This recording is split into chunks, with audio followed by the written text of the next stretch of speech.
কংক্রিটের রাস্তার কাজের সূচনা করলেন ইটাহারের বিধায়ক মোশাররফ হোসেন।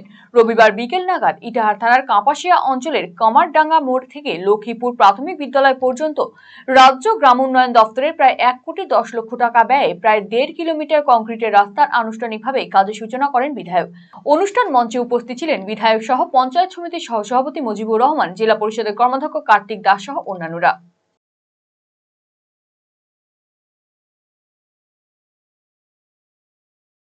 মমতা ব্যানার্জির অনুপ্রেরণায় আমাদের উত্তরবঙ্গ উন্নয়ন পর্ষদ হইতে দপ্তর হইতে কাপাসিয়া অঞ্চল ইটাহার ব্লকের কামারডাঙ্গা মোড় থেকে লক্ষ্মীপুর ঘাট পর্যন্ত কালীমন্দির লক্ষ্মীপুর একটা বড় কংক্রিট ঢালাইয়ের রাস্তার আমরা আজকে শুভ উদ্বোধন করলাম। প্রায় 1 কোটি টাকার অধিক অর্থ দিয়ে এই রাস্তাটি নির্মিত হবে এবং এই এলাকায় রাস্তাটি দীর্ঘদিন আগে করা হয়েছিল। রাস্তাটি ন্যারো রোড ছিল, চলাচল অযোগ্য ছিল। আমরা চারিদিকে রাস্তাঘাটে উন্নয়নে একটা বিপ্লব চলছে এটা, সেই হিসাবে এখন 1-2 দিন অন্তর অন্তর আমাদের রাস্তাঘাটের উদ্বোধনগুলো চলছে।